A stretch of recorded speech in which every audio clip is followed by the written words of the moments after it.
नेता, हमारे पदाधिकारी, बिहार के किसी भी जिले से आए हुए तमाम साथियों को और राज्य कमेटी के पदाधिकारियों को, केंद्रीय कमेटी के पदाधिकारियों को हार्दिक बधाई, हार्दिक शुभकामना इस नए वर्ष के अवसर पर।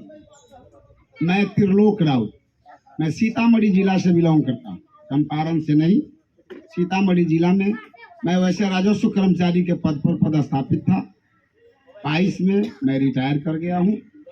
अब मैं समाज के सेवा में तन मन धन से अपनी भागीदारी निभाने को सोचा और इस संगठन से में मिला और आज के डेट में आप लोगों के सहयोग से राष्ट्रीय लेवल के हमको प्रवक्ता बनाया गया।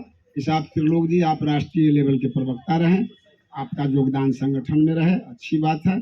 हम सहृदय आपके साथ हैं, तन मन धन से हैं और मैं चाहूँगा इस संगठन को मजबूत करने के लिए हम तमाम साथियों से आग्रह करना चाहेंगे कि यह जो संगठन बना है आखिर इसका क्या उद्देश्य है, किस रास्ते पर हम चलेंगे तो हमारे समाज का विकास होगा।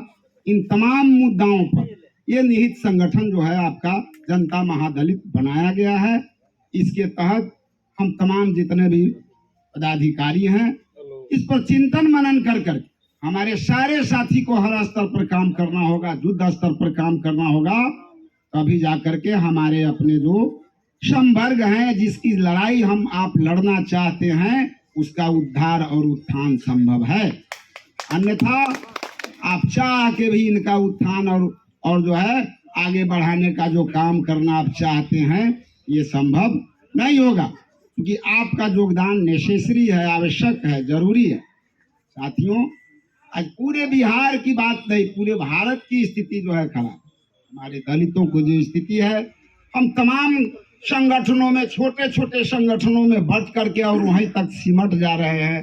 धरातल पर हम काम नहीं कर पा रहे हैं, चाहे हमारी जो भी मजबूरी हो, जो भी कठिनाई हो।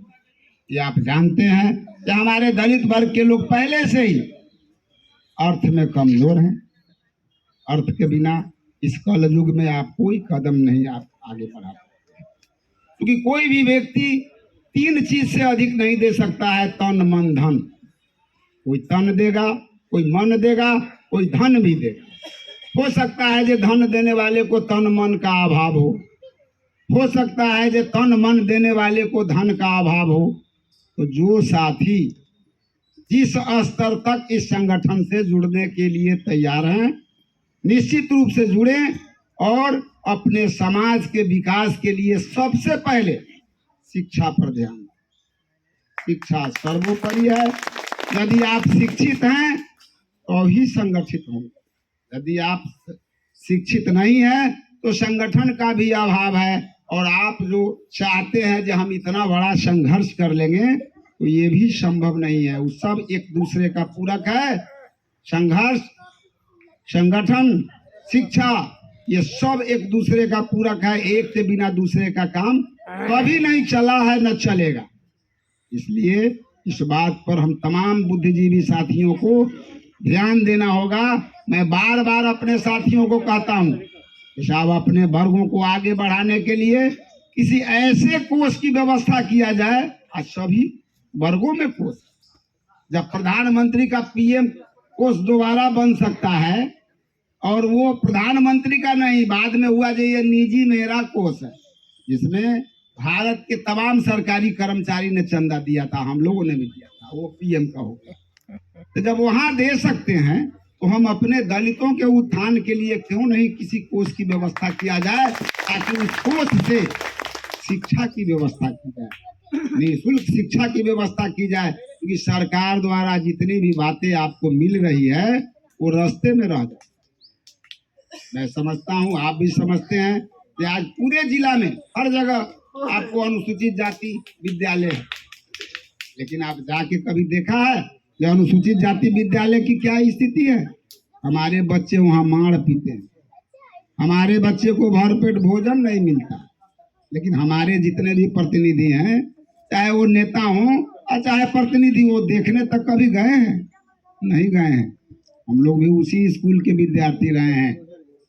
हमको याद है जो 78 में मैंने मुजफ्फरपुर के पोखरैरा रेसिडेंशियल आवासीय विद्यालय से मैंने मैट्रिक पास किया और मैट्रिक पास करने के बाद यहाँ तक आया, नौकरी किया और नौकरी में भी तमाम संगठनों का नेता बना रहा। और राजपत्रित कर्मचारी महासंघ होता है, तमाम संगठनों को मिला करके उसका भी सेक्रेटरी रहा, राज्य स्तर से उपाध्यक्ष रहा।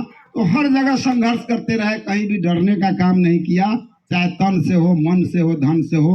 और हर जगहों पर जहाँ जो मौका मिला अपने लोगों को हमने लाभ दिलाने का काम किया। कोई लड़का चर्चा कर रहा था कि भाई आज तक लोगों के पास जमीन नहीं है। भाई जमीन नहीं है तो सरकार ने कानून बना दिया है ना, ये 5 डिसमिल जमीन देना है भूमिहीनों को।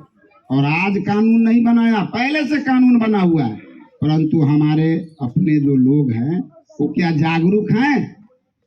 साफ शब्दों में कहा गया है जो अधिकार लेने की चीज है, देने की नहीं। कोई आपको कुछ नहीं देगा, आपको लेना होगा। तो लेने के लिए आपको अग्रसर होना होगा। यदि आप नहीं भी पढ़े लिखे हैं तो कम से कम जो आपके समाज में पढ़े लिखे हैं उनकी बात को भी तो समझिए। और अपनी लड़ाई लड़ने के लिए आपको आगे बढ़ना होगा। लाख मैं भाषण कर दूंगा, लाख मैं कह दूंगा जी ये कर दूंगा, लेकिन मैं कुछ नहीं करूंगा, ये भूल है आपकी। कोई आदमी कुछ नहीं कर सकता है, आपको पहले आगे आना होगा। आपको अपनी संघर्ष अपने लड़ना होगा। मैं आपका सहयोगी बनूंगा।